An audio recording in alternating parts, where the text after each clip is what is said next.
pour le respect de l'ordre constitutionnel et l'alternance démocratique,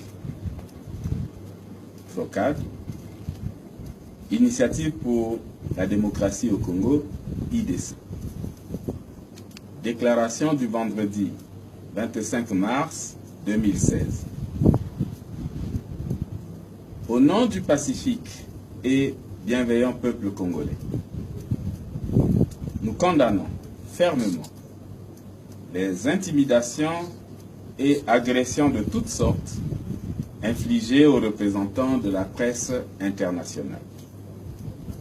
Au nom de la République, nous présentons nos excuses aux journalistes victimes de cette atteinte inacceptable à la liberté d'informer. À l'instar du référendum illégal du 25 octobre 2015, l'élection présidentielle s'est déroulée dans une véritable opacité, dans un pays mort et totalement coupé du reste du monde. Pas de téléphone, pas de SMS, pas d'Internet. Avec la complicité de la CNEI, le ministre de l'Intérieur et de la décentralisation a proclamé M. Denis Sassou Nguesso élu président de la République dès le premier tour du scrutin du 20 mars 2016. Une proclamation qui a eu lieu à 2h30 du matin, en pleine nuit. Tout cela fait de notre pays une république bananière, une démocratie dévoyée et un État foyer. Les candidats signataires de la charte de l'opposition pour la victoire refusent de reconnaître et d'assumer cette forfaiture. Ils s'engagent, dès à présent, librement, à faire recours devant la Cour constitutionnelle, juge du contentieux électoral présidentiel.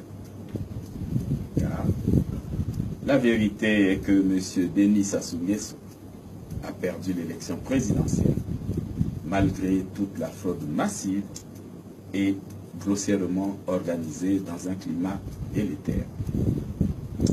En définitive, les résultats en notre possession, collectés et traités par les directions de campagne de 5 candidats, malgré toute la fraude massive et grossièrement organisée dans un climat délétère.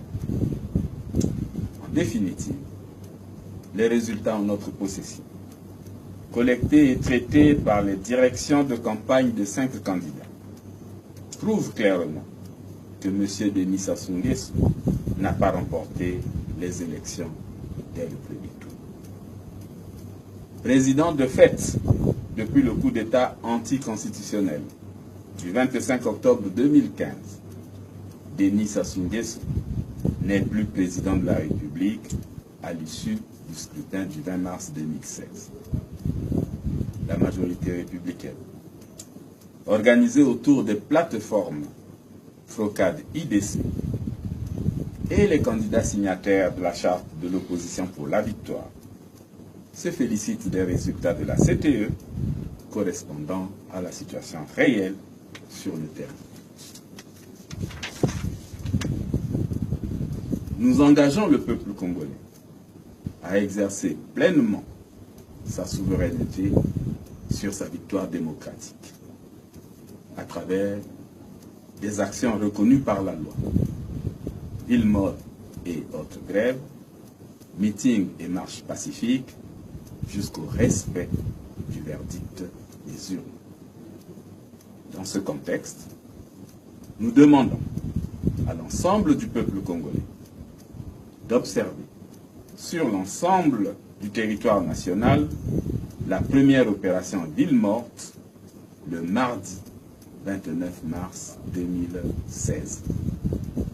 Nous invitons solennellement l'Organisation des Nations Unies, l'Union européenne, l'Organisation internationale de la francophonie et la Communauté économique des États de l'Afrique centrale à suspendre immédiatement toute coopération avec le gouvernement congolais et à accompagner la République du Congo dans la mise en place d'une transition politique. Faite à Brazzaville le vendredi 25 mars 2016. Les candidats signataires de la charte d'opposition pour la victoire, Claudine Mounari, Guy Brice Parfait Kolela, Jean-Marie Michel Mokoko, André Okondi Salissa, Pascal Tsassi Mabiala. La coordination des plateformes FOCAD IDC.